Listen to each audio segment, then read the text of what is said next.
the Women's Running Podcast. I spoke to Susannah Gill back in November 2019 in a Swish office in London. You may occasionally hear the odd bit of laughter from clever office people or the sound of an expensive heel, but this is London, and this is very much pre-lockdown, when both laughter and high heels were in abundance. My super high-tech recording equipment falls over at the beginning, but in the spirit of authenticity, I've kept it in. Back in January 2019, Susannah won the Women's World Marathon Challenge. She did this by running 7 marathons on 7 continents in 7 days. She's written a fantastic book about this called Running Around the World, which is out now. We wanted to chat to her about her experience and how her win at times was on a knife edge. We spoke to her about why she decided to do it in the first place, what it was like going from running a marathon in freezing Antarctica to boiling hot Cape Town, and at what point she first realised she was going to smash it. We also talked about running mantras, Toffee Crisps, and runners who hate strength training. We have a shared love of the running school based in London and Bristol, so we talk about how wonderful that is and how movement is the key to fixing you. This chat took place in the time before Corona, so we talk about all the spring marathons she's training for too. I know that while her goals may have changed, she will only have reset them. She clearly loves a challenge. We also had time to offer up a small ode to the London Marathon, because, okay, it hasn't happened as we would have hoped in April, but that doesn't mean we love it any less. So here we go, on with the pod. Have you got the latest copy of Women's Running? If you're missing it, the easiest way to get hold of a copy is to go to our online shop at shop.womensrunning.co.uk. Or you could get it delivered direct to your door every month by subscribing. If you prefer instant access, then digital is for you. You can buy the digital edition at pocketmags.com or download the app to your phone or tablet via your app store, and you can read it straight away wherever you are. For all the different ways to read the magazine, go to shop.womensrunning.co.uk.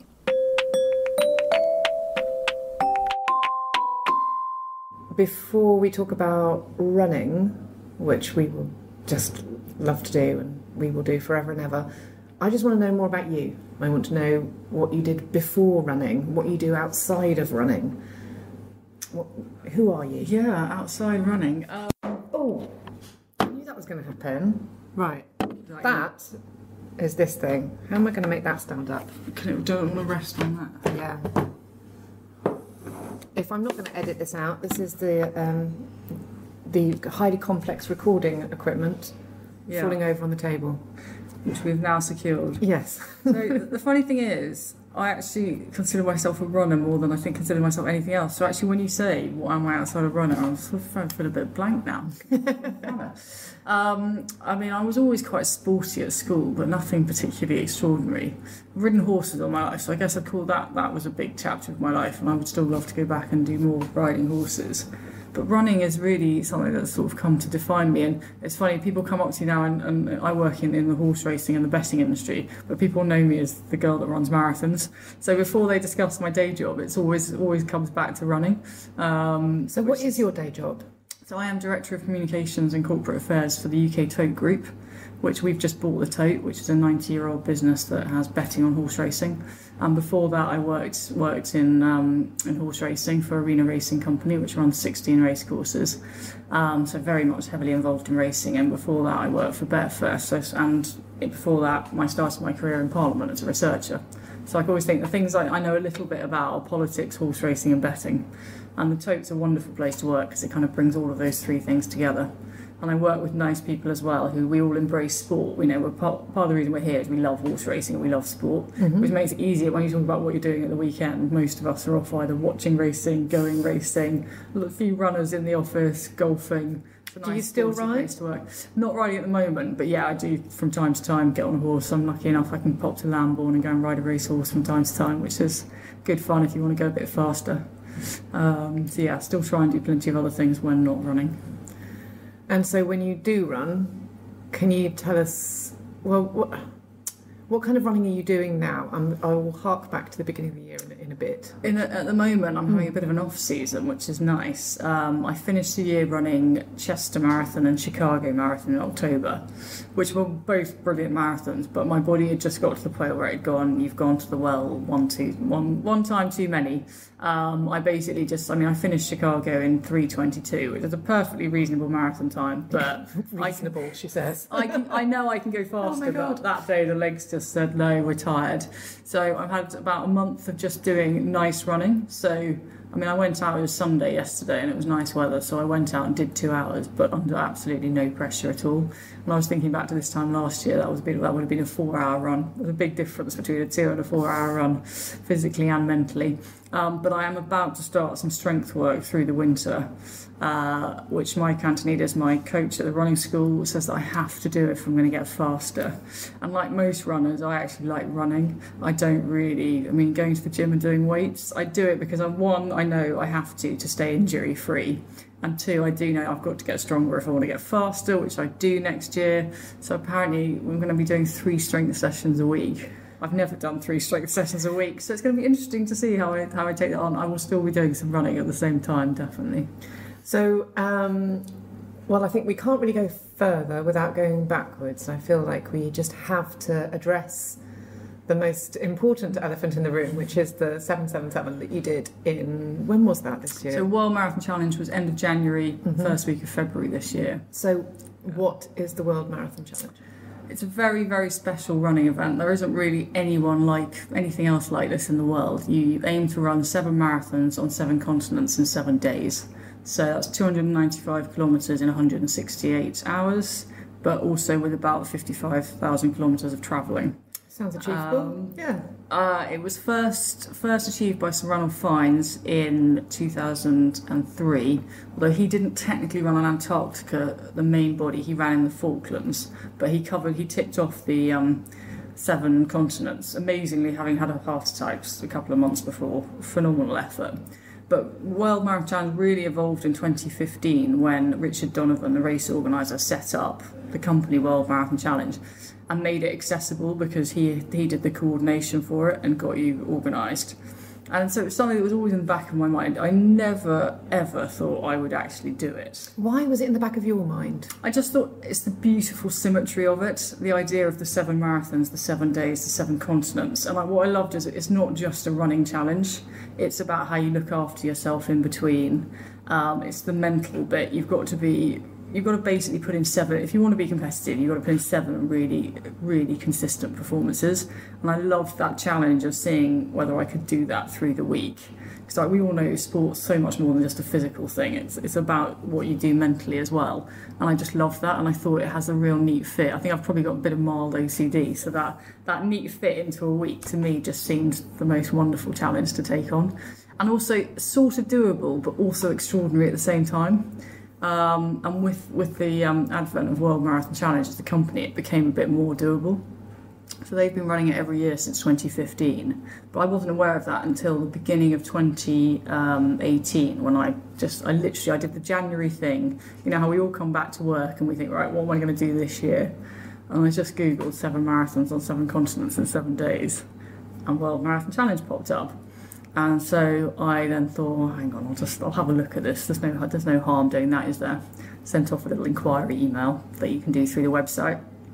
And amazingly, Rich Donovan replied and said, yeah, we've got some spaces. You need to fill out this form and let me know your experience, how you respond to different environments, kind of food intolerances or things you like to eat, just to get you to know whether you're the sort of type of person that might take on this challenge. So I thought, well, there's no harm completing that form either. So I did that. And then he said, and it was about March by this point, he said, well, you can have a place if you like for the following January.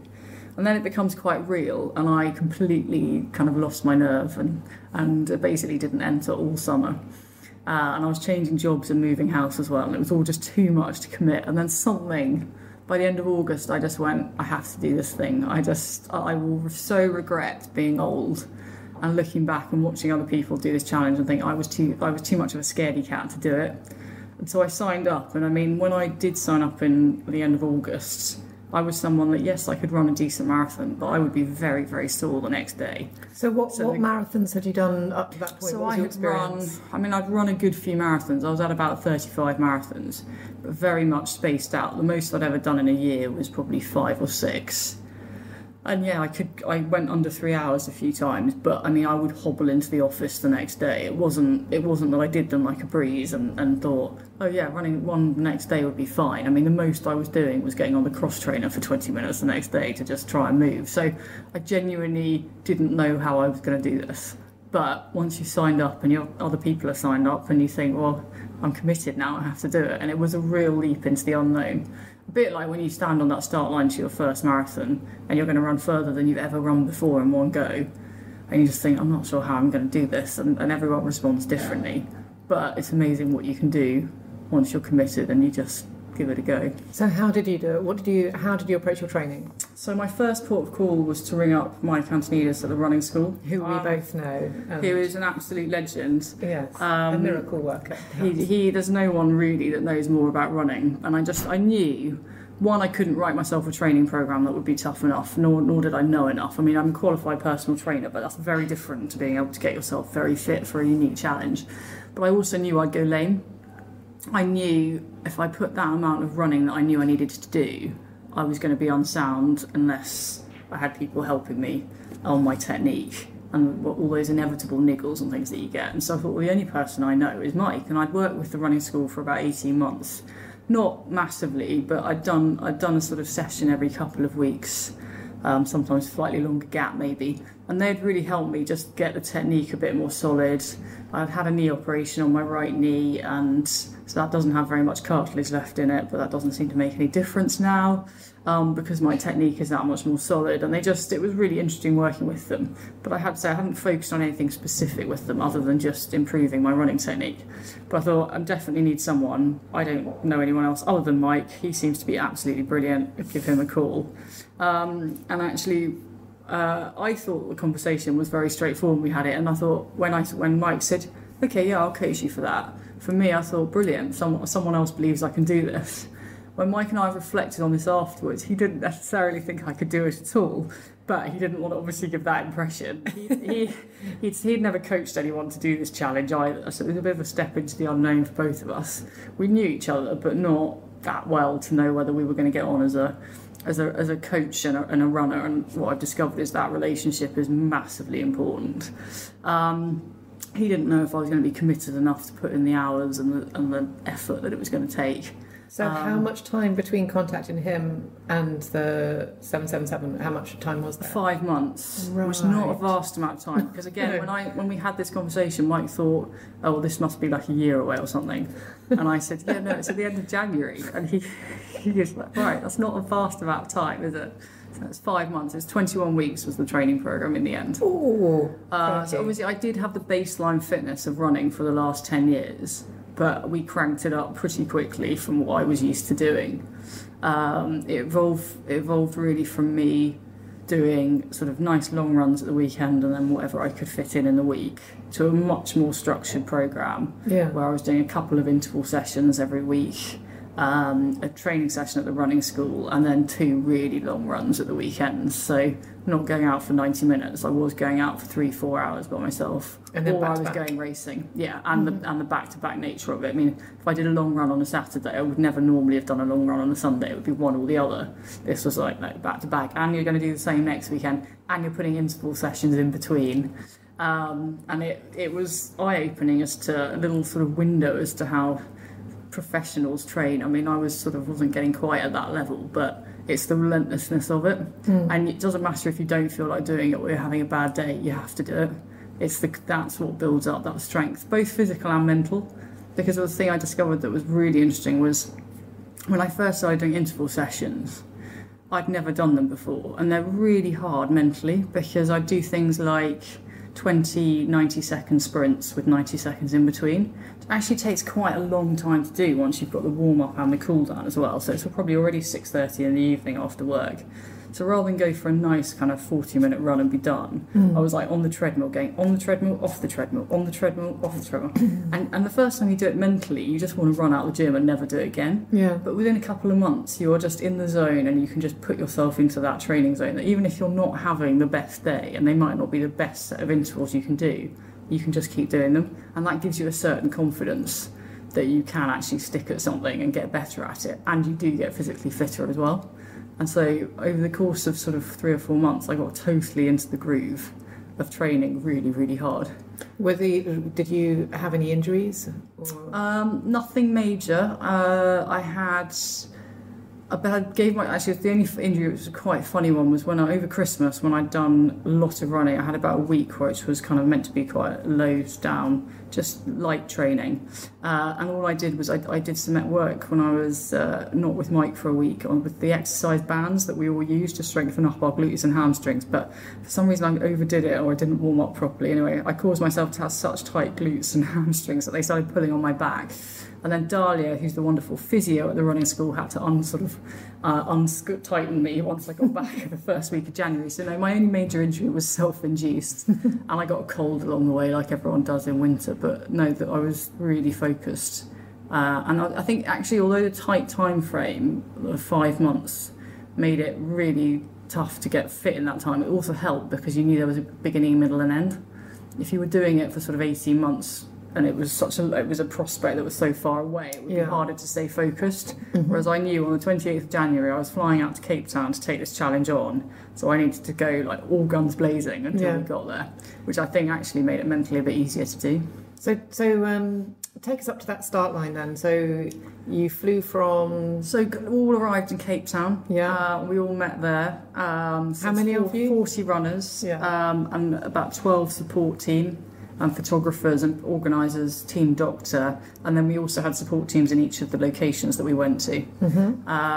And so we meet there, and you have a briefing, and you get your number, which makes it feel very real. And I was number 13, which I quite liked. Not a number you forget. You also have a briefing about flying to Antarctica. That makes it a little bit more real. What did you need to know about that? Just needed to know how we were landing and what we were doing when we got onto the ice and where you're going, and just But not your usual sort of short haul flight. And then you wake up very early one morning and you are off to Antarctica. And again, a bit like I never thought I was going to run 7 marathons in a week. I never thought I was going to go to 7 continents, including Antarctica. Yeah. And so we all flew there, and you land, and it's just the most extraordinary place. Like, you can't really do it justice. It's just beautiful. I mean, I don't quite know how people live there or do long amounts of research time, because it's just so different to anywhere else in the world. But we got out on the ice there, and I knew that I wasn't going to be great running on the ice because I'm quite big for a marathon runner. And that's what turned out. It's hard work, and it was some of the going was a bit inconsistent. So some bits were icy, some bits your feet kind of stuck in, but it was just a case of, it was also the first marathon, so it was really a case of just getting it done and not getting injured or doing anything stupid. In the end I ran that in 3:53, which I was pretty happy with. That was, I thought, under 4 hours. Very happy with that. And that's completely on ice for the whole time? Yes, on the snow. It's on a looped course where you do about 6 laps. In terms of kit then, very similar to a cold day here. Layers. A couple of pairs of socks, buff around my face. That was good for like the wind chill factor. I actually wore a headband rather than a hat because my head gets so hot, so I was like letting the heat escape. Gloves that I actually took on and off because I'd get hot as well. But just layers. Some people wore more stuff, but I get so hot running. Actually, Michael Walden, the guy who set the men's world record that year, he was down to his shorts by the end, which was a step too far for the rest of us. But you do get hot, but then you get very, very cold very quickly. And they have these huts you can change in, so you wanted to get back in there and get warm straight away. Something I should have asked at the beginning, how many women were running? 15 women. 15 women. 25 men, yeah. And most people were doing the full marathon challenge. A small handful of people were doing the half marathon challenge. You can feel free. If you want to make it more accessible, you can do 7 half marathons in the week if you want. Sounds amazing, yeah. Did you know any of them before? No, not at all. The only thing I knew was they'd done profiles of all of us on the World Marathon Challenge website. But otherwise, no. Some people came as small groups and had known each other. Michael Warden was running it for a second time, so... but like everything in the running world, you talk about running. Actually, one of the things I really love is that if you ask, I mean, I feel like you kind of know everyone that you travelled the world with, but if you asked me what anyone's jobs were, I couldn't really tell you. We didn't discuss boring stuff like that. We just talked about running and where we'd been in the world running and what runs we'd done and how we were feeling and whether we were really hungry or tired or whatever. It was very much about that week. It wasn't the rest of life just sort of stood still and went away, really. We were just in that plane together, just going around the world. So you finished Antarctic? Yeah. And then what next? And then we flew back to Cape Town overnight, landing quite early, and it was time for Cape Town Marathon, which couldn't have been more different to Antarctica. Really, really hot. Beautiful if you were sat out having a beer. Pretty hot to be running a marathon, but we got going about 8:30, so just before it got really hot. And we were running up and down the seafront there, which is wonderful. Again, doing loops. This was 4 loops with an extra TK at the end. And then I was really happy to be back on tarmac. That was just, I remember just thinking the first few K, this is lovely. I can actually get my feet down and get into a rhythm here.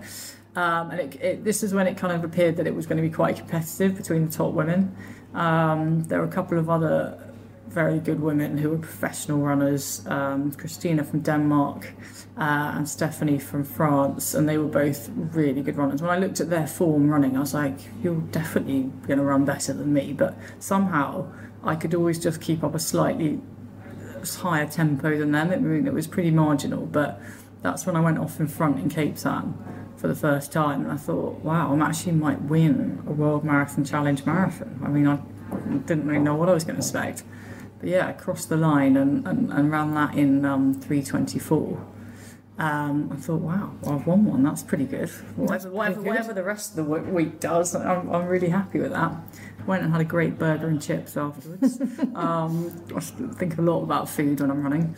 And then we were after that, we were off to Perth for the 3rd race. So what's the gap between finishing the marathon and getting on So everyone has 8 hours to finish the marathon. So when you're running it in under 4, you've got a little bit of time. So hence I could go and find burger and chips. And we had a couple of buses that took us to the airport. So we had a bit of time in the airport. But time becomes... It's completely different to how you normally travel. Normally when we get to an airport, we're all going there to go somewhere and you want to try and get there as quickly as possible. It doesn't matter, even if you're lucky enough to fly business class. It's however luxurious it is, you just want to get to where you're going. This was completely different. When I sat in Cape Town Airport waiting to get on the plane, I didn't mind how long it took to get to Perth. I just needed some time and some rest. And you were like, well, if the flight takes however long it does, brilliant, that's just resting time. So it completely changes your attitude to travel. And probably subsequently I'm more relaxed about travel. You just learn to embrace getting in your seats. And you're eating, you're drinking, you're resting, you're sleeping. And that's what you needed to do, because you knew once you got off the plane the other end, you had another 26 miles to run. Which doesn't matter how many times you do it, they're still really hard. So yeah, it's very much a different attitude to flying. I was also delighted that the plane didn't have Wi-Fi. So I'd get in my seat, turn my phone off, read a book and fall asleep, which was brilliant. Whereas I'm sure if I'd had Wi-Fi, I've been checking social media and all the rest of the things we do that are a waste of time sometimes. Yeah, absolutely. Keep you awake when you needed to sleep, that was the main thing. So yeah, and on the flight to Perth, I realised my hamstrings were getting pretty tight, because I'd run 2 marathons. We'd all run 2 marathons in 24 hours. Yeah. And luckily, Christina very kindly had one of those short foam rollers, which if anyone wants to come and do this challenge, take a foam roller with you, because, it hurts. Yes, but wow, it was amazing. That really, really helped. And I did quite a lot of sort of lying on the floor, stretching. I actually loved putting my feet up against the side of the plane, because you can stretch your hamstrings and you drain all the blood out of your feet and everything. It's lovely. You feel great. I'll just sit there for about 10 minutes and think, right, I better get off the floor. So yeah, got into Perth. By this stage, you're sort of stepping into the unknown, because I'd done back-to-back marathons in training. And in fact, before Christmas, I'd run 6 in 9 days, but I'd never done 3 in a row. There were always days in between. So it was a nighttime run, and it was nice and warm. It was perfect conditions, and started running. And the strange thing happened was I actually felt better through the race. By the end, I was almost less tired than I was at the beginning. My hamstrings were less tight. I was in a nice rhythm. Obviously, you're physically tired because you've run 26 miles, but I wasn't deteriorating. I didn't feel more achy or more sore. So obviously, I think the training that we'd done was working. My body was responding to the challenge as it needed to. Australian hosts were great. They fired up the barbecue for us. In the end of the run, it was about 4 o'clock in the morning. But then you won this one as well? Yeah, I was just out in front, so it was always, I was out in front, and then Christina and Stephanie were really close behind me, sort of 2 or 3 minutes, never more than that. So although I was out in front, I was never comfortably out in front. But in a way, that's a really good thing because it keeps you focused.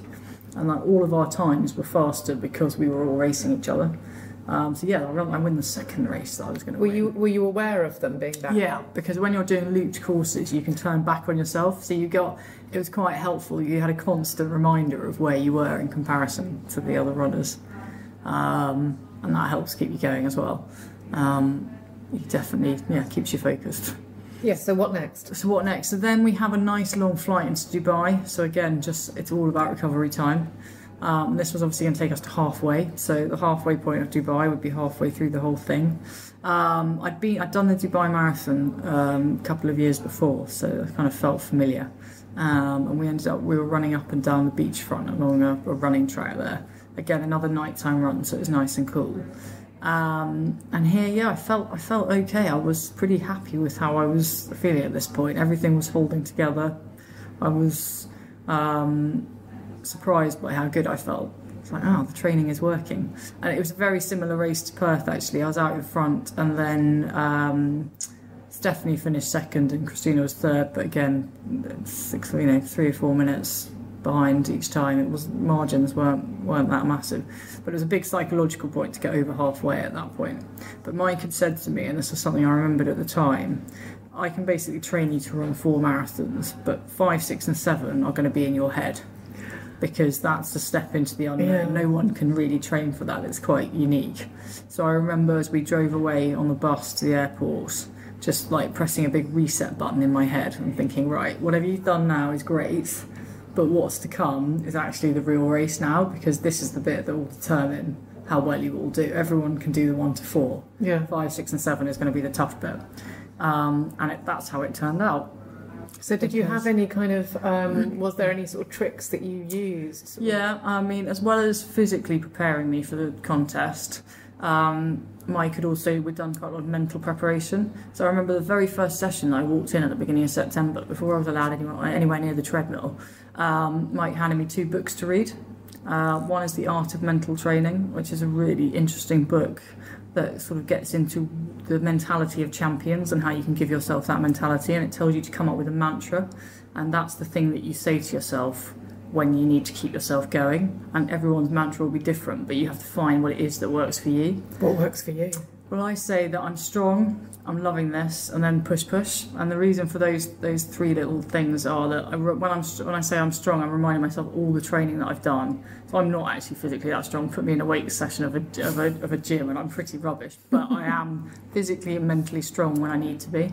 I'm loving this. I try and remind myself running to me is an utter privilege to do it, and that I'd chosen to do this challenge, so there's no point moaning about it. Get on with it. And then the push was that sort of, right, you're here right now, on you go. If you've got any negative thoughts, get rid of them right now, because there's no time for that. You've got to keep thinking about the next stride and the next mile and the next race. And I must have said that to myself hundreds of times over those 168 hours, and it always worked. I didn't let the negative thoughts ever come in. Oh, amazing. So it's a fascinating book to read. I've never read any book like it. The other book that was very good is a book called Grit by Dr. Angela Duckworth, which is kind of, the other name for it would be The Myth of Talent. But it's all about determination and how you get where you need to get to because you want to get there and you're willing to work for it, as opposed to because you're born talented, the kind of the growth mindset versus the fixed mindset. And that's another fantastic book to read, whatever you want to achieve in life. But those are 2 books that I sort of go back and think about regularly still. So I had all of that in my head, so I was kind of ready for the tough bit when it came. So tell us about the tough bit then. The tough bit came in Madrid. We had an 8-hour flight from Dubai to Madrid, so enough time to rest, but I had done that British thing of assuming Madrid would be warm, because I'd forgotten that obviously Southern Europe does actually get quite cold.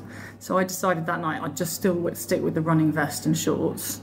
Other runners were in long sleeves and gloves, which was probably a bit more sensible. But we were at an old racetrack that night, and we were doing loops around there, and it was a tough course because it had hills on it, so two hills every lap, and we were doing 11 laps. And it was also the night that Christina decided that if she was gonna win, she needed to win this next race. So we went off that night, and I was sort of maybe lulled into a bit of a false sense of security that, you know, I'd gone off in front for the last 3, probably be the same again. I just needed to do the same thing. I didn't need to do the same thing that night. I needed to up my game because Christina went off and we were running about 3-hour marathon pace. I mean, we were going so fast, and I was, rather than being in front, I was just sat on her heels thinking, okay, she can't keep this up forever.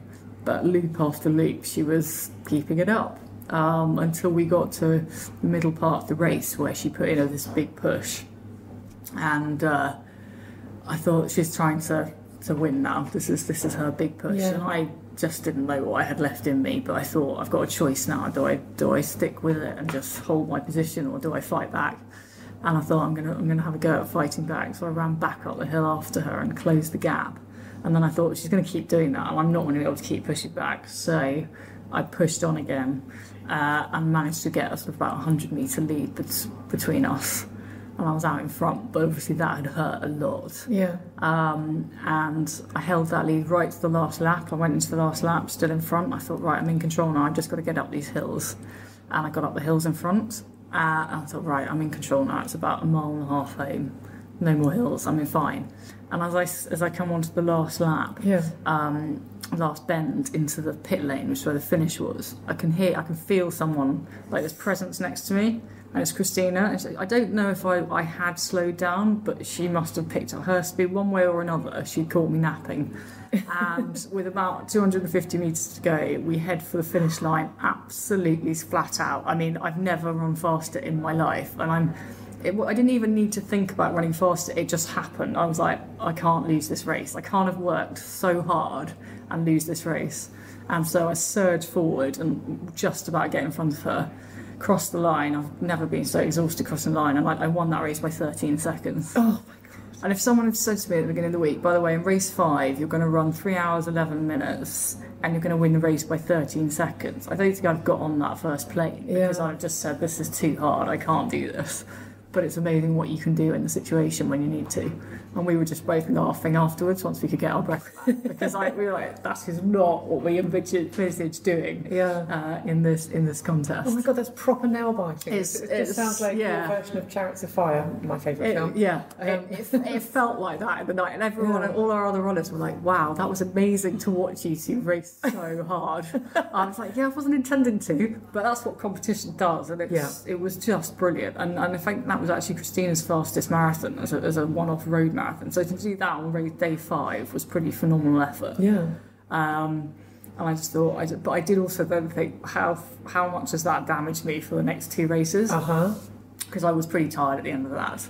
No doubt about it. But I did my usual thing. I had a good stretch, washed, ate, just tried to look after myself, and did have a good long flight across the Atlantic down to Santiago in Chile for our penultimate race. So I thought, just get there. So legs up on the side of the plane. Yeah, absolutely. As much food as you can possibly eat. What were you eating after that one? A lot of really nice veggie. I ate quite a lot of veggie food actually, just because I find it I prefer it. So lots of pasta, and then when in between our meals there was always fruit and nuts and stuff available, and I'd taken my faithful Toffee Crisps, which are my absolute favourite. So I think I took about 12 with me, and none came home. Always only 12 during the 7 marathon. Yeah, but I ate a lot of other chocolate as well. Okay. Those are just the Toffee Crisps. Yeah. And so landed in Santiago after a couple of flights. Good amount of time, but I was like, right, I'm definitely tired. But when you're 6 out of 7, you can start to see the finish line in Miami. And we had a lovely welcome from a local running club, and we were in this nice park in the middle of Santiago. So it's a beautiful setting. The only downside was it was quite a twisty course.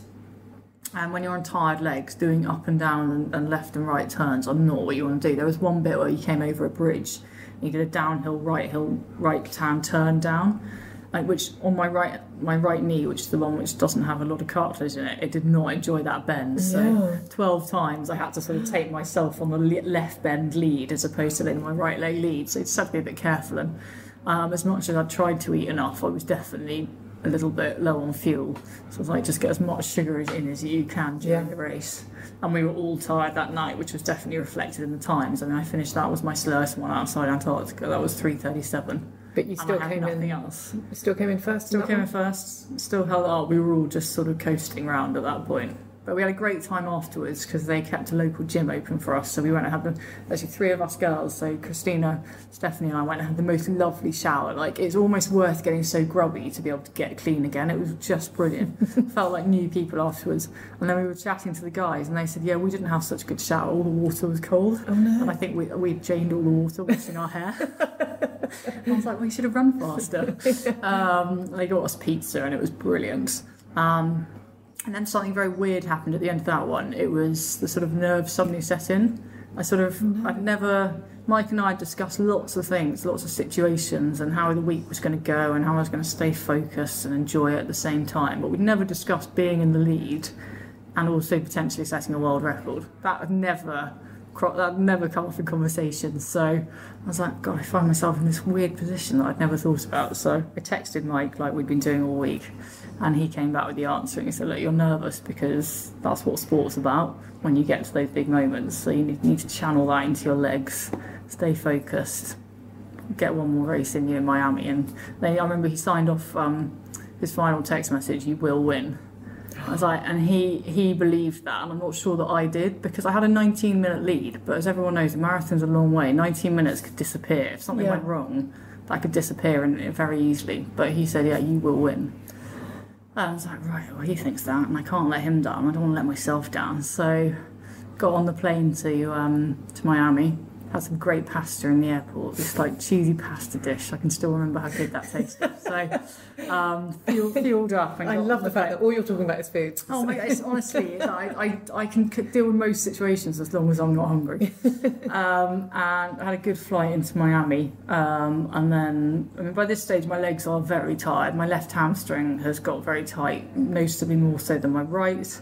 But I'm still in one piece, so you're just thinking, right, if you've done 6, suddenly one marathon seems in your head mentally like doable, except you're exhausted. And we got there, it was great, so quite a lot of people have friends and family there, so it's sort of like we got off the bus and it was a bit like cheerleaders, and the organisers were the same people that organised the Miami Marathon, so they're fantastic, and we were going up and down South Beach and on the evening, so it was really a wonderful place to run, nice and flat. Beautiful, that's exactly what we wanted, and it was 5 there and back loops, so kind of mentally quite doable to count, and just to get going. There's a lovely team picture of us at the beginning of the race, and we've all sort of got those nervous smiles everyone gets, and by this stage I had a 19-minute lead over Christina, and then Stephanie was after her, and the 3 of us were kind of clear, but the men's race was really competitive. So Michael Warden was out in front, but kind of 2nd to 7th was all really close. So that night, rather than everyone just sort of going off at a nice even pace, the guys just fly past. And I'm thinking, why are they going so fast? And only afterwards it dawned on me that they were all racing for position. Which made me think I wasn't sure why they didn't run faster in the previous races. Because at this point, I think all I've got to do is another 3:30 marathon. Because Christina's going to have to run 19 minutes quicker than that to beat me, which would be the same time she'd done in Madrid. Now, if she's got that in her, amazing, because I don't have that time in me again. So I'm thinking if I can just run 3:30, that's all I've got to do. And so I was that night my technique really had to hold up, and that's where I was so grateful for all the sessions I've done at the running school, because when my legs were tired, what you really need to do is use your arms. Because they're your little pistons and your legs follow the rhythm of your arms.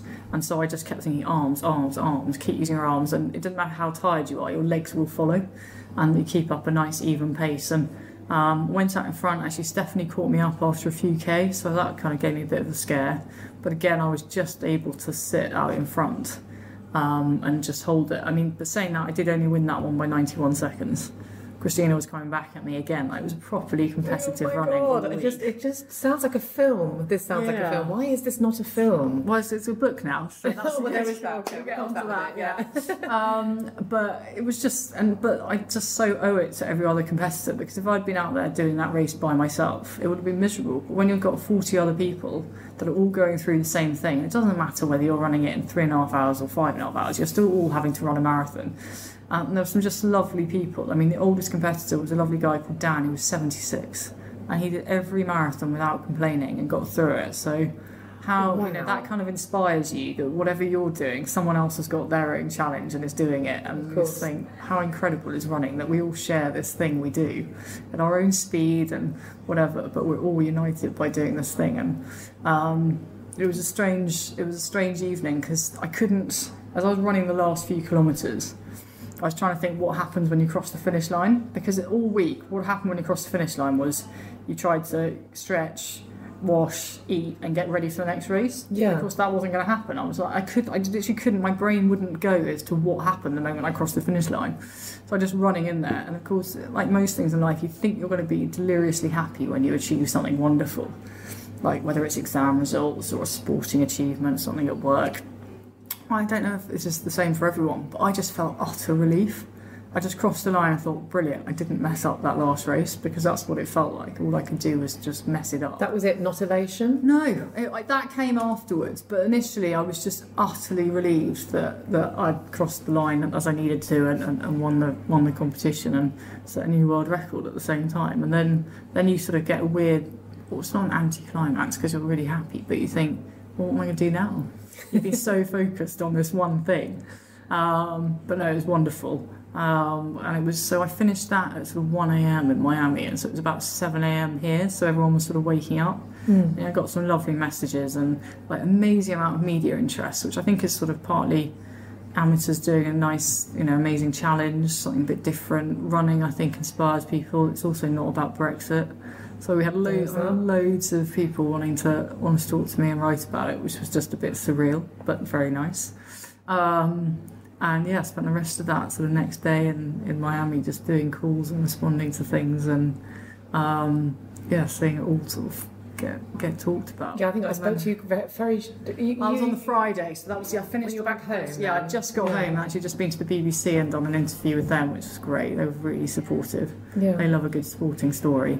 And then, yeah, chatted to the likes of you and lots of other people, and yeah, for the first time in my life, people actually wanted to talk to me about running. I was like, it's never happened before. and people think, well, the funny thing is, like, people might sort of listen to this or think, gosh, she knows loads of stuff that I don't. It's not true. I'm still feel like I have so much to learn. Yeah. But people, once you've achieved one thing, people go, oh, well, she must know what she's doing. It's like, well, I did for that week, but there's still lots of things I want to do that seem quite daunting to me. So you just keep learning. Sure. Mike, who you've spoken about quite a bit during this, so we both know Mike, and I've actually seen video of you before and after. It's not pretty before, is it? You've not seen mine. So I've been to the running school in Bristol, and this is just a fantastic outfit. So it's in Bristol and London, isn't it? Yeah, they've got other centres as well. And it's just, it feels like the place that every runner needs to go. And until I'd heard about the running school, and I heard about the running school through you, and then through a friend as well who'd gone there, and all I knew about it was that they would sort of do a gait analysis of some kind. And before then, I'd always thought with running that you sort of go to a physio after you've injured yourself, and then that physio would look at that one thing that was wrong with you. So I'd been to physios quite a lot over the last sort of 20 years, and you know, I've had tendonitis, I've had shin splints, I've had things wrong with I think I had a stress fracture in one foot that went undiagnosed. And anyway, you get a catalogue of usual kind of running complaints. And then that physio who I would go and see, not a specific one, a clutch of them, I think that's what you call a crowd of physios, they would just look at that one thing, and they would look at my knee or my hamstring or my back or something. And then through exercise and the usual sort of rehabilitation, that they would sort of, you know, it would be kind of, I would try and rehabilitate myself back into running. And usually the way in which I'd get back into running was kind of just rest rather than the strength exercises, because I'm a bit of a bugger for not doing that. Anyway, so when I heard about this place and having a bit of an ongoing calf issue, it felt like a little miracle that this was a place that was physio but specifically for runners, and it was preventative, and it was all about form and making you a better runner and looking at you holistically as a runner. I think that's incredible, and I don't understand why it's not everywhere, why Mike isn't franchised Well, he's quite busy, so he does have a lot of people that he's looking after. But I totally agree. Everything you talk about is normally you get an injury and then you get fixed. The running school is all about just don't get an injury. If you run properly to start with, doesn't mean you're not going to get aches and pains. You're not going to hurt after a marathon, because you are if you ask your body to run 26.2 miles. But you shouldn't break. That's the point. And when you do get niggles and a bit of injuries, people, like you say, often rest. Oh well, that's great, because that's what physios always tell you, because it's the safest thing. If you rest, kind of nothing can go wrong. But if you rest, you're not using your body and you're not fixing what the core problem is. Yeah. So sometimes I used to turn up feeling a bit achy or whatever, and they'd still have me doing all these horrible strength exercises. Yeah, I think that was quite... And it's like, get on with it, because your body has got to learn to get stronger and move properly. And I think that felt quite different and life-changing too, in that both Mike and Chris at the running school were saying, we never tell people to stop running. And I thought, oh, that's completely different. I am so used to going to physios who say, right, you can't run for this number of weeks and then you can do this, that and the other. And what they do at the running school, so if you're really sore and uncomfortable, they put you on a treadmill to walk backwards. Like, why would you walk backwards? It unlocks everything. It's the most wonderful... Walk for 20 minutes backwards, sort of 30 seconds on, 15 seconds off for 20 minutes, and you've unlocked everything that's been locked up. So it's movement is the key to fixing you. It's basically kind of what the running school is all about, and the strength work and everything that then backs that up. And it's a completely different philosophy to anything else I've ever come across. It's amazing. I feel it feels now it's got to a stage now where me and you and some other people in the UK have started a running school cult stroke religion, depending on the numbers. And I just feel like I need to broadcast this from the rooftops. You know, don't just fix that tiny thing. Right. Start right from the basics. And the thing I love most, I mean, some people have therapy, but I go to the running school every week. I do feel like it is my therapy session, because you go there, but you're also there with lots of other people. So probably maybe 3 or 4 of you training at any one point. And those 3 or 4 other people could be kids that are 4 years old, that have had injuries, or they're hyperactive or whatever, and their parents are getting them to move properly right from the outset, which I feel like I wish I'd known that, done that. Or they might be people that are sort of older and have had injuries or have got issues and hip issues, or they've had a hip replacement, and they're being made to walk again, so at least they're comfortable and they can move. And everything in between, from those of us wanting to try and nail how fast we can run a marathon, to people that just want to do a park run, to people that take up running in their 50s and get really good at it. Like, if you go through the running school, it doesn't matter what you want to achieve, you will move better, which makes you happier, it makes you more comfortable, it makes you more confident. So what was wrong with you? Why did you go? I went there because I'd had my knee operation and I'd got back to running in 2017. And I thought it was running okay. I mean, I'd run another decent London marathon, but I would fall over, I would catch my toe, and I took a couple of absolute pearlers. I'd won the South Downs Marathon, which was an off-road one, but I'd fallen over about 500 metres before the line. And there's a great picture. I crossed the line, and I've got a nosebleed. I've got blood pouring down my knees. And I just thought, something is not right here. I should not be falling over. And I just came across the running school on social media.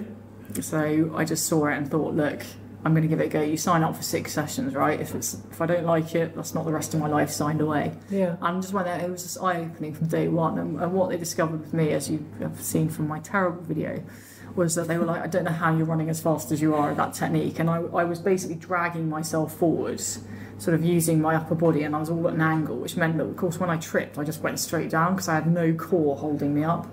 I had no cycle on my heels, so I didn't have a clean heel cycle. I was overstriking, which is like braking every time when your feet are out in front of you.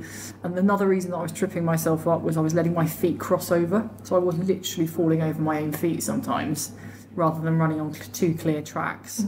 Now in 6 sessions, they'd started to address all of that, so I was moving differently. And that's what you build on. You reinforce that time and time again. So it doesn't mean you can't fall over from time to time. I did fall over a tree root this summer, but that was the tree root's fault, not mine.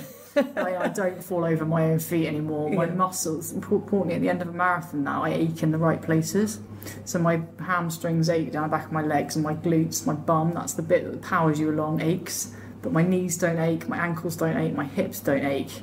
You hurt with the big muscle groups, right, because they're doing all the work. Whereas before, I was letting my joints and the smaller muscle groups take the flak, while the glutes really are the absolute key to running. And the problem is, in modern life, we spend all our time sat down, so we are literally deactivating our body. And our bodies get used to thinking that your bum is just for sitting on, it's not for moving. So when you get up and run, your glute doesn't engage, so everything else has to overwork. And crucially also your hip flexors get shorter because we sit at 90-degree angle the whole time rather than vertical. So everything you do at the running school is sort of countering that and then just making you a better runner. And also it's great when you're racing at the weekend and they go, right, so what are you doing? Other people are going off and doing a race as well. Like you feel like you're part of a wider team. Yeah. Because I love running because I get to have quiet time and it's peaceful. But actually, to be part of a team that's helping you get better is a really nice thing as well. So you're still going to the running school now? Every week, religiously. Praise be. Yeah. And so why are you going now? What's your next challenge? So it's the interesting one. That was the hardest question after World Marathon Challenge. It's like, what next? What next? I was like, can I just enjoy this for a bit? No. But no, I only allow myself that for a short amount of time. I still want to get faster. So I'm signed up in April to Manchester Marathon, which is brilliant, really fast and flat. Loved it this year. Set my new PB of 2:56 there. So I'll have a go, see if I go a bit faster. Going out to Boston to tick off my 5th world major 2 weeks later. And then 6 days after that, I'm going to do what will be my 12th London Marathon. But of course, 6 days in between now, I'm like, oh, that'll be okay. Having done 7 in a week. Yeah. But I don't think London will be too fast. But yeah, that's what I'm going to try and do. And then actually, I enjoyed doing some ultra marathons this summer. I did a good 100k, the Action Challenge 100k at the start of September, which is Putney to Henley along the Thames. Did that in 9:27, which was nearly an hour off my previous best time, so that was good. Wow. So I'm going to maybe have a go at a few more ultras during the summer because it's quite fun sort of losing a day to running. But the marathon will be where my heart always is. Yeah. Because I just love it's such a random distance, and yet it's coming to define what the human body can do. Whether it's the sub 2 hour marathon that's been achieved, a new female world record is. Sort of, you've got the 100 metres at the sprint end and now you've got the marathon at the long distance end, and we're just going to see how fast the human body can keep going. Yeah, so speaking of the marathon and asking for a friend, what tips, what advice would you have for a London marathoner embarking on that for the first time?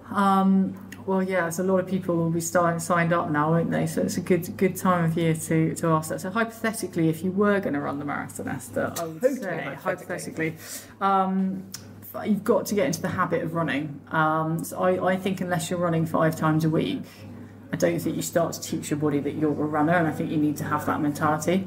When people say, oh, I haven't run for 2 weeks, I'm thinking, well, how are you going to get back into it? So even if it's just 3 short runs in the week, whenever you can fit them in, half an hour is better than nothing. And then a couple of longer ones at the weekend. There's a load of good training guides out there. Make use of them. Do kind of get the interval work done. Keep up thinking like if you go and do a park run, stick at it, because actually doing that fast 5k on Saturday morning is really helpful. Mm-hmm. What else would I say? Yeah, getting into the rhythm of the training. Buying yourself some nice kit does always make you feel better, especially if it's going to be cold and horrible, which it will be inevitably between now and April at some point. It's always quite nice having kit you want to wear.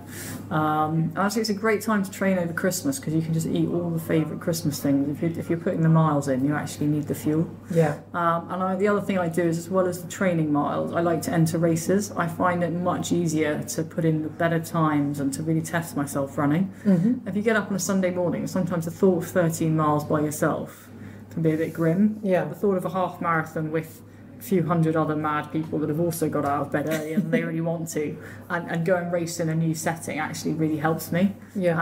I did that during World Marathon Challenge. I'd race a lot of weekends because it was much more fun doing it with other people. Mm-hmm. So there's some great prep races, and I think you definitely want to have raced over 20 miles before you get to London Marathon start line. Then you can hang on for those last 6, but it'll be a real confidence boost if you've done a 20-mile race. Yeah. That will give you a good basis for training. And just also remember that running the London Marathon is just one of life's great events. If you'll say to me, should you do it? If only 5% of you wants to do it, go and do it, because when you cross that line and someone puts that medal around your neck, it just does feel wonderful. And my favourite bit of it this year, actually, has become, when I get home and I sort of shower and you eat and you watch the highlights that are always, they're on BBC about 6 o'clock, aren't they? So I'm just like one person, part of that sort of magical event. I'm somewhere down there, always trying to spot yourself, obviously you can't. But it's just wonderful to be part of something that's so special to so many people. Yeah. And it's so beautifully organised, and it's just a great race, and what you get out of it is a lot more than what you put in, even if you train hard. Like, just having done it and achieved it is a really wonderful thing. Yeah, I was thinking about it this week for other reasons, and I was just remembering how sort of intrinsically linked I feel to the London Marathon. I'm from London. My dad applied to run it in the first London Marathon, and then it was 81, wasn't it? Yeah, and didn't do it because of injury. Yeah. And my mum did do it later on in the 80s, I think late 80s she did it. And I remember cheering her on. But I also marshalled it. It was through a friend's brother, I think. I remember being on the Isle of Dogs and handing out water. But just watching it every single year and just feeling tearful every single year. And I watched it with my 6-year-old son this year and watched when Hayley Carruthers fell before the finish line. I was in bits. Yeah. He was like, "Why are you crying, Mummy?" And I was like, "Oh my God, I can feel her. I can feel that pain." Yeah. You know? That was the front of the private eye, that picture as well. Again, it just resonates. It's just amazing. And I remember I always get the train out from Charing Cross to Blackheath, and you always end up having an interesting conversation. So one year I chatted to a guy who'd done every single one except the first 2 or something, which just made you feel so humble when you sit next to me. Like, you've run that many. How have you done that? Yeah. This year I sat next to 2 women who they must have been in their late 50s, and they come and run the London Marathon every year, and they raise loads of money for charities, and they've done it for sort of the last 15 years. You just think how incredible that. It was going to take them 5.5 hours, so I mean I was going to be like having a drink and chilling out by the time they'd cross finish that, and I kind of admire those people more. Yeah. It's all very well if you run 3 hours, and great, well done, but you're back home at lunchtime. Yeah. Brilliant. It's really easy. Those people that are out there taking 5.5 hours, especially if it's a horrible weather day as well, I mean they are the true heroes. What's been your favourite marathon? Obviously probably London consistently. I'm very fond of Manchester now because that's my fastest. I did back a few years ago, I went to the Great Wall of China Marathon, and running on the Great Wall is that's a very special thing. Yeah. There's some wonderful races you can do around the world, so yeah, that was good. Place to Home Dublin's another really good one I enjoyed. And then I like the smaller ones as well, actually, where it's a bit less pressure. You don't have to queue for 40 minutes for the Portaloo and things. Yeah. I do things like Gloucester and places that are really close to home. And you get some really good club runners, so you get the sort of like atmosphere a bit, but it's just nicer. You don't have to turn up quite so far in advance, and you can park your car and run and then get off home. That's the joy of marathon running. There's just if people say, "Oh, I haven't got time, I can't do it," rubbish. There's so many races and runs you can do. If you want to be a runner, you can be a runner. Well, how do you then, when you're saying run 5 times a week, how do you fit that in with a full-time job? I get out of bed earlier, or I go after work. I tend to do a morning run. I can just do a steady state one. I'm not doing sprint intervals first thing because my body's too sleepy. So yeah, I do a steady state, and then I just try and leave work on time, do the gym session, whatever I want to do, and then maybe do some more work in the evening. But like anything in life, you fit in the things you want to do, don't you? When people say, "Oh, how do you fit in the training?" I would say, well, I fit in the time. Like, I watch most MasterChef episodes if I possibly can, right? So if I've got time to watch MasterChef, I've probably got time to do the strength training or anything else I need to do to be a runner. And it's that sort of, I'm not someone that's going to get up, go to work, come home, go to bed. That's just the battery chicken lifestyle.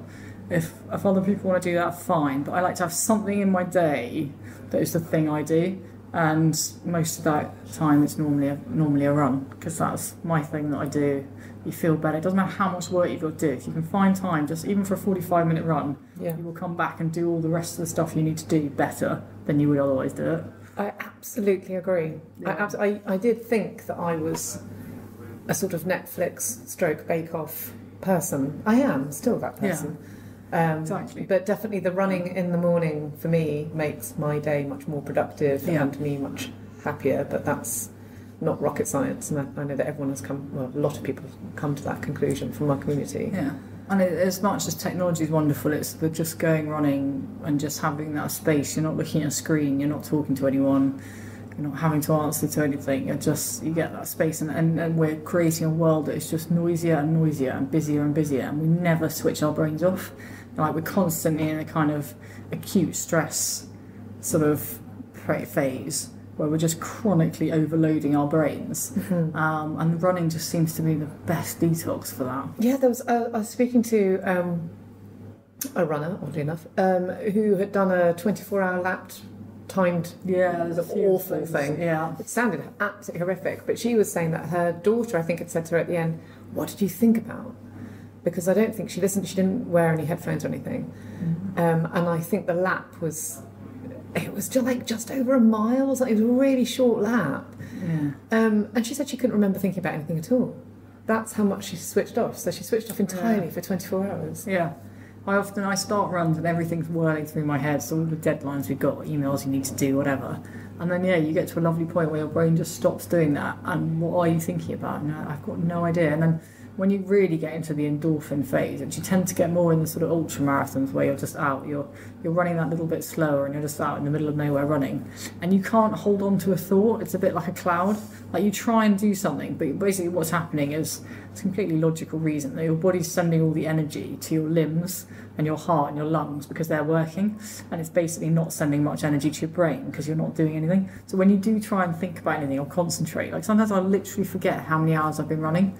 If I get into a big long race, have I been running for 6 hours or 7 hours? What time did I start? And it's the most basic calculation, but your brain can't do it because it's just, it's not it hasn't got the energy. Everything's going to the rest of the body. But that is that lovely empty feeling where you are thinking about nothing. It is lovely when that sick stress feeling, the kind of I'm stressed about work or I'm stressed about the kids or whatever. Yeah. It's lovely when that does disappear, but I feel like you need to go for quite some time before it does completely. Yeah, I think a half-hour run doesn't quite cut it. No, you need to do. I think an hour is probably about the time frame. Yeah, and you can run if you're fueled up. You can run for about an hour on what you've eaten before you have to switch to your reserves. So an hour is a good time to find out. And we shouldn't all lead such busy lives that we can't find an hour, even if it's not every day. If it's 3 or 4 times a week, just go and do something that you enjoy. Yeah. I mean, if we've created lives for ourselves that we can't do that, it's a pretty sad state of affairs. Technology and things is meant to help us. It's not meant to make our lives so busy we forget to do the things we actually enjoy doing and that are really good for us. So what's the... You've done all these marathons, you've also done ultras. So what's the difference in training for a marathon to an ultra? Not vastly different, because in an ultra you do not go out and run the vast long distance in training. A lot of ultra runners, again like marathons, you don't really go much above 20 miles in one go. The key bit is always the intervals because they get you fit. So just very similar, but the interval training, and then is that sprint intervals or hill intervals or both have the same effect. I tend to do sprint intervals on the treadmill. Well, I'm actually fundamentally quite lazy, and the idea of making myself go out and run fast for 90 seconds stop, I can't do it. But if you put the treadmill at 16 kilometres an hour, you actually have to run that fast, or there's going to be a horrible accident. Yeah. And I can do that, and I quite like the numbers in front of me, and it's like it just means like you focus for 90 seconds and off you get. Or the other ones I do 8 times 4 minutes. They're hard, really hard intervals. But yes, I do mine on the treadmill, but a lot of people just do them outside. I think if you're in a running club or you're doing them with other people, sprints outside are quite nice. Actually, in the summer at the running school, we're at Wasp Rugby Ground, so you go out on the grass and do intervals. I remember one session this summer, Mike just had me running the width of the rugby pitch, like for what felt like days, but I had to get faster as I crossed it every single time, which is a really fun game to start with. Yeah. But like when you're doing it for about the 50th time, you're like, okay, I'm actually quite tired now. But it was fun. That was outside. That was a good summer evening session. Just what you have to find what works for you. If you hate the treadmill, do not go on the treadmill. Right? You will never learn to love it if you fundamentally hate it. You just work out what works for you.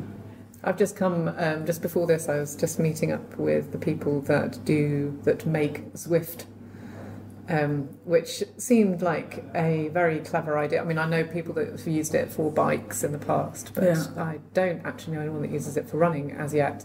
I'm sure I will do now. But that seemed like a very interesting way, especially over the winter, especially and horribly if you're a woman. If running in the winter has all sorts of issues, including safety. And so if you have access to a treadmill and one of these little pods, you chuck them on your shoe, and then you can watch a little avatar of you running through some rather lovely landscapes. I could immediately see the benefit in terms of things like doing speed training, getting all that stuff out of the way in the safety of home. Yeah, and if it is cold and wet or icy and whatever, you just literally can't get out and do it.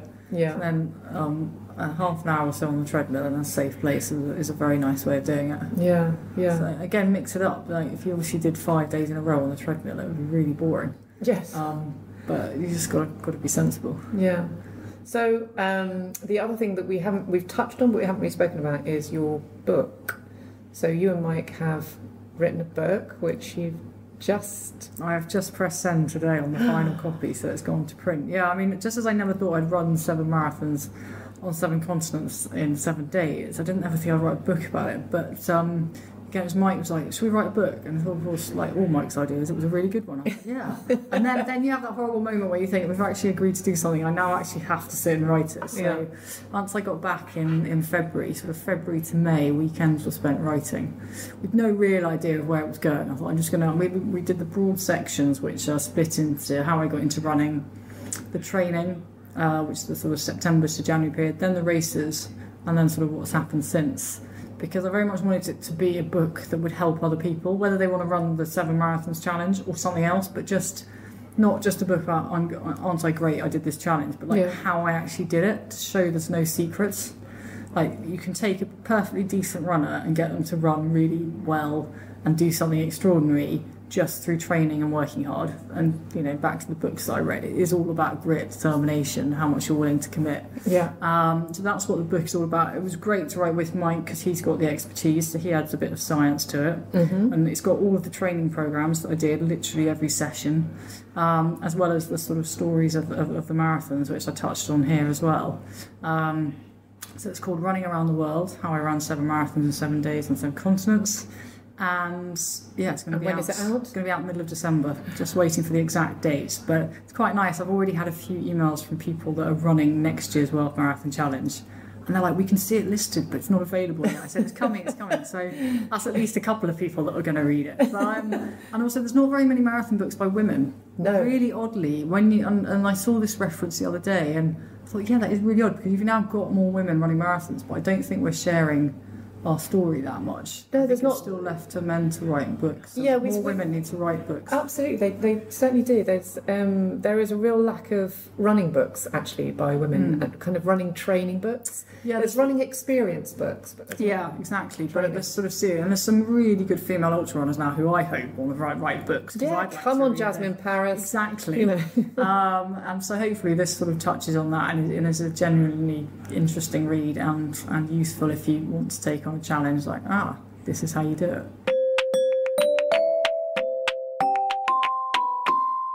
I cannot imagine what it would be like to finish one marathon and think to myself, oh, you know what, I'm going to do another one tomorrow and the day after. She's surprisingly normal for a person that's able to have those thoughts, even if she is a bit nuts about Toffee Crisps. Why would you choose those when there's Cadbury's fruit and nut available? I hope you enjoyed it. As ever, give me a shout with anyone else you'd like me to chat to, and in the meantime pick up Susannah's book. It's called Running Around the World. It's available pretty much everywhere, and it's brilliant. And I totally mean that because I'm quoted on the back saying so. At Women's Running, we want to inspire you to run, whether you've never run before or you're training for your 5th ultramarathon. We think that women who run need a space for themselves, and we want to be that. Every month, we talk all things running and all things women, from training plans for specific distances to interviews with incredible runners, ideas on how to improve your running and remain injury-free, to delicious recipes to fuel your running and tons of advice on women's health. The easiest way to get hold of a copy is to go to our online shop at shop.womensrunning.co.uk. Or you could get it delivered direct to your door or to your inbox every month by subscribing. You can buy the digital edition at pocketmags.com or download the app to your phone or tablet through your app store. For all the different ways to read the magazine, go to shop.womensrunning.co.uk. Do join us. We would love to have you with us. Happy running.